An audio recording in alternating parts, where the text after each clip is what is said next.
اچھا ایک بات بتاؤ، ہم صحابہ سے پیار کرتے ہیں کہ نہیں کرتے؟ حضرت ابو بکر رضی اللہ عنہ کا ذکر کرتے ہیں تو کیسا جذبہ پیدا ہوگا، حضرت عمر کا ذکر کرتے ہیں، حضرت عثمان کا، حضرت علی کا اور بے شمار صحابہ کا ہم ذکر کرتے ہیں۔ ہماری تو کیفیت یہ ہے کہ ہم سے ہمارے خاندان کا ذکر کرنے کے لیے کہو تو شاید دادا پردادا کے اوپر نام کا بھی پتہ نہیں ہوگا، اپنے خاندان کا ذکر کرتے ہوئے شاید 10 منٹ میں کام تمام ہو جائے کہ بس اب ہمارے پاس کچھ نام۔ لیکن آپ اگر سیرت کی بات کریں، آپ اگر صحابہ کی بات کریں تو ان سے جو محبت اور عظمت کا ہمارا تعلق ہوتا ہے تو 2 گھنٹے گزر جائیں گے، لیکن ہم حضرات صحابہ کرام رضوان اللہ علیہم اجمعین کا ذکر خیر کرتے تھے۔ یہ والی بات اگر سمجھ میں آئی تو اندازہ کرو کہ صحابی اس کو کہتے ہیں جس نے ایک مرتبہ ایمان کی حالت میں جناب رسول اللہ صلی اللہ علیہ وسلم کو دیکھ لیا ہو، چاہے صرف 1 منٹ کے لیے دیکھا ہو۔ ارے بھائی اسے کہتے ہیں کہ نہیں کہتے؟ 1 منٹ کے لیے بھی اگر دیکھ لیا کسی نے ہمارے نبی کو ایمان کی حالت میں تو وہ کیا بن گئے؟ صحابی بن گئے۔ تو صحابی کا اتنا بڑا مقام و مرتبہ ہے، اور ہماری وہ مائیں جناب رسول اللہ صلی اللہ علیہ وسلم کی بیویاں جنہوں نے صرف دیکھا نہیں ہے دور سے، بلکہ جنہوں نے ایک پیالے میں اور پلیٹ میں کھانا کھایا، جنہوں نے ایک گلاس میں ایک دوسرے کا جھوٹا پانی پیا ہے، جو ایک بیڈ روم کے اندر رہی ہیں، جنہوں نے نبی کی باہر کی زندگی کو بھی دیکھا ہے، جنہوں نے نبی کی گھریلو زندگی کو بھی دیکھا ہے، جنہوں نے نبی کے کھانے پینے کو بھی دیکھا ہے، اٹھنے بیٹھنے کو بھی دیکھا ہے، دن اور رات کو بھی دیکھا ہے، لیٹنے اور جاگنے کو بھی دیکھا ہے، کھانے اور پینے کو بھی دیکھا ہے، رات کے اندھیرے کو بھی دیکھا ہے، دن کے اجالے کو بھی دیکھا ہے، ایک امام کی حیثیت سے بھی دیکھا ہے، ایک شوہر کی حیثیت سے بھی دیکھا ہے۔ اندازہ کرو کہ پھر ان کا مقام و مرتبہ ہمارے دل میں کیا ہوگا۔ یہ ہے ہمارے نبی پاک علیہ الصلوۃ والسلام کی ازواج مطہرات، یہ ہے ہمارے نبی پاک علیہ الصلوۃ والسلام کی بیویاں۔ پھر کیا رویہ پیار کا اور زندگی کی ضرورتوں کا تھا جناب رسول اللہ صلی اللہ علیہ وسلم کا اپنی بیویوں کے ساتھ میں۔ ہمارے نبی باعث تخلیق کائنات، کتنے بڑے انبیاء کے نبی، اگلے پچھلوں کے نبی، کائنات کو جن کے لیے سجایا گیا، ان کا کیا مقام و مرتبہ، لیکن جب وہ اپنے گھر میں اپنی بیویوں کے ساتھ ہوتے ہیں تو ایک عام انسان کی طرح ان کے ساتھ رویہ اپناتے ہیں، گھریلو کام کاج میں ان کی مدد کرتے ہیں۔ اللہ کے نبی صلی اللہ علیہ وسلم کے بارے میں روایتوں میں آتا ہے کہ اپنی بکری کا دودھ خود دو لیا کرتے تھے اور اپنے کپڑے میں پیوند خود لگا لیا کرتے تھے۔ جناب رسول اللہ صلی اللہ علیہ وسلم کچن میں ہوتے تو اپنی بیوی کی ہر قسم کی مدد کرنے کے لیے تیار ہے۔ یہ ہلکا سا بس میں جھلک دکھاؤں گا، ورنہ تو بات تو پتہ نہیں کتنی لمبی ہے۔ یہ میں نے ذکر کیا، یہ نکاح ہماری وہ بنیادی ضرورت ہے جو جیسے تمام لوگ پوری کرتے ہیں ویسے ہی اس ضرورت کو پورا کیا ہم سب کے آقا و مولا جناب محمد رسول اللہ صلی اللہ علیہ وسلم۔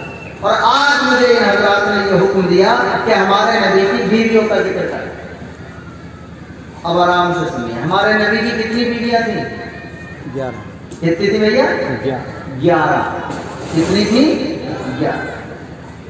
یوں کر کے سنو، خدیجہ، سودا، عائشہ، حفصہ، زینب بنت خزیمہ، ام سلمہ، زینب بنت جحش، جویریہ، ام حبیبہ، صفیہ اور میمونہ رضی اللہ عنہ۔ ہمارے نبی پاک علیہ الصلوۃ والسلام کی یہ 11 بیویاں۔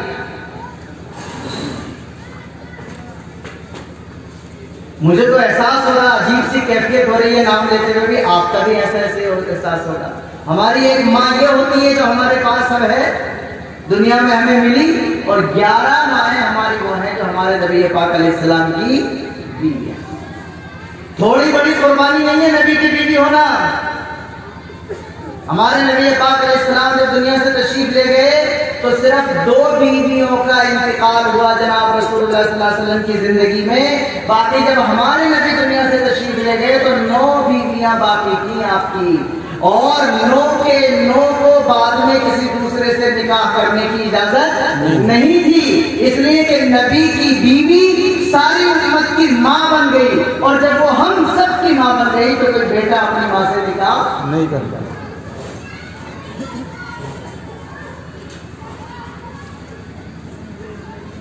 دوبارہ سے گناتا ہوں. حضرت خدیجہ رضی اللہ عنہا، حضرت سودا رضی اللہ عنہا، حضرت عائشہ رضی اللہ عنہا، حضرت حفصہ رضی اللہ عنہا، حضرت زینب بنت خزیمہ رضی اللہ عنہا، حضرت ام سلمہ رضی اللہ عنہا، زینب بنت جحش رضی اللہ عنہا، جویریہ رضی اللہ عنہا، ام حبیبہ رضی اللہ عنہا، صفیہ رضی اللہ عنہا اور میمونہ رضی اللہ عنہا. تھوڑا سا ازواج کا ذکر کروں گا، لیکن ایک بات زیادہ غور سے، تھوڑی سی 100 گرام زیادہ توجہ لگا لو. یہ والی بات سن لو کہ بعض لوگ ہمارے نبی پاک علیہ السلام کے بارے میں گندی زبانیں کھولتے ہیں تو یہ بھی اعتراض کر دیتے ہیں کہ دیکھو محمد صلی اللہ علیہ وسلم نے کتنے نکاح کیے. اگرچہ وہ بڑے باہر کے جلسوں میں یہ مضمون زیادہ بیان کرنے کا نہیں ہوتا، لیکن آپ لوگ مجھے لگ رہا ہے کہ تھوڑی سی توجہ دے رہے ہیں تو میں بتا رہا ہوں، میرے ارادے سے بتانے کا تھا نہیں. تو یاد رکھ لینا، نمبر 1 تو یہ یاد رکھنا کہ یہ دنیا کا کوئی انوکھا واقعہ صرف ہمارے نبی کے ساتھ نہیں ہوا کہ ہمارے نبی پاک علیہ السلام نے 1 سے زیادہ نکاح کیے. اس کلچر میں جو ہمارے نبی کے زمانے تک تھا، اس سے پہلے دنیا کی ہر قوم کی تاریخ بتاتی ہے کہ لوگ نہ صرف 1 2 4 6 40 50 بلکہ سینکڑوں اور ہزاروں تک کی تعداد میں نکاح کیا.